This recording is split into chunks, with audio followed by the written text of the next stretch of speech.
Hey, this is Heidi Dawson. If you love all things health and wellness and style of any kind, hang out here with me each week. I'm obsessed with never-ending improvement, and it's all in an effort to help each one of us live a wildly successful lifestyle. Subscribe today so you don't miss a thing. Hi, guys. Welcome to the 23rd episode of the Wildly Successful Lifestyle Podcast. I hope this finds you super happy and super healthy. I had a great weekend. I was talking to a friend over the weekend, and she was joking about something that I had not heard about. So I don't know if you guys have or not, but she was talking about the Corona 15. Okay, now I hadn't heard that. You know how they say when someone goes to college, they say they put on the freshman 15? Well, there's a thing now called the Corona 15. I did not know that was a thing. Well, anyway, so I used to talk very early on in the quarantine. I did a podcast on it about how it felt like a snow day in the beginning in a way. Now, towards the end, it's kind of feeling like an awkward, weird, extended snow day scenario of some sort because kids are out of school. You know, it's just weird. But something really interesting happened this last week, and I'm curious what you guys think about this, okay? So growing up, whenever we had a snow day, we would make homemade chocolate chip cookies. This was without fail, like every single time. My mom instinctively knew it was coming up, and she would make sure she had cookie dough stuff. So for the last 6 weeks since this started, I've been craving cookie dough, which I thought was really odd because I've gotten to the point to where I just don't crave that much sugar like that anyway. So last week I gave in and I made the cookie dough. And the first bite I took of the cookie dough, I realized that something was off. It tasted nothing like what I remembered, not even close. And so I was like, oh no, I've forgotten something. So I look on the back of the chocolate chip bag, which is how my mom made it, right? And no, everything was just right. I did it just right. And then it occurred to me, it wasn't the cookie dough I was craving. It was the experience, the memory of my mom putting her heart into making the cookie dough in that big ceramic rust bowl, stirring it with a wooden spoon.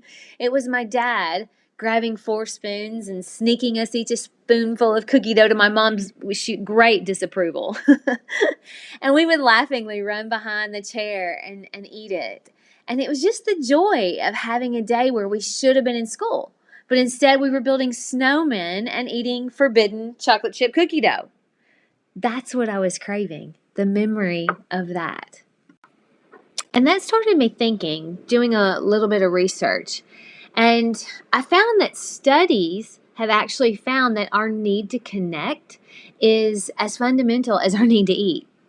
So isolation and loneliness can actually cause cravings. You know what else I found is that, but this isn't really new information, stress also causes cravings as well. And it's not really general. Each person has their own version of cravings based on their past experiences.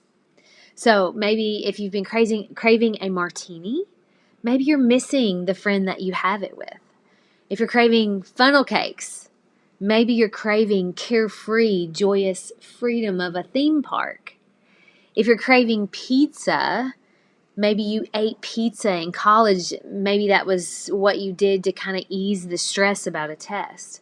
Well, maybe you're craving someone to tell you that it's going to be okay. Isolation isn't normal for me. It isn't normal for any of us. Humans are meant for connection. We already know that stress can cause us to crave, but now we know that loneliness can do the same. Can you imagine the combination that we've been dealing with lately? Loneliness and stress combined in really high doses. So my experience with cookie dough wasn't my body all of a sudden out of the blue craving large amounts of sugar. I was actually craving time with my family, time with my friends. Our memories are really powerful things. It can create a craving from 30 years prior just by the power of thought. My thought about a snow day, go figure. So now this crisis, I think, has been an experiment for us. I mean, it teaches us that we have to be conscious. We have to be aware of our thoughts. Being aware of why we do things is so important because maybe what you think you're wanting or craving isn't what you're wanting or craving at all. Becoming aware of our thoughts is the first step. So, what can you do to be more aware? Well, our brain, it wants us to be comfortable. It'll lead us down a familiar path. It'll try to find similar thought patterns and experiences to make us feel comfortable. Now, our brain doesn't control us unless we let it. We have to tell our brain what we want. We have to feed our brain with the type of results that we want. So do you want to feel less stressed? Maybe you feed it less news. It's so stressful. You want to eat less, maybe crave less, maybe watch less TV. Those commercials understand more about your brain and cravings than you or I ever will, unless you really get into it. You want to be more fit in general? Think about following people on social media with the body that you already want. It's the power of suggestion, right? Listen to the type of podcast that feeds your mind with that really good information. The brain is a computer that can only compute what it's given. We have to know that, and that makes us conscious. Okay, guys, I hope this gave you a little insight in case you fell prey to the Corona 15. I'm sure you didn't. But look, crisis and stress, that's part of life. So start now training your brain to have the thoughts that empower you rather than leaving you powerless. All right, guys, I love you all. Follow me on Instagram at the Heidi Dawson, and don't forget to subscribe to the podcast so you don't miss a thing. And I'll talk to you in a few days. Don't forget to subscribe and share with your friends, because we're just going to keep going bigger and better places together, and I love that about us. Talk to you in a few days.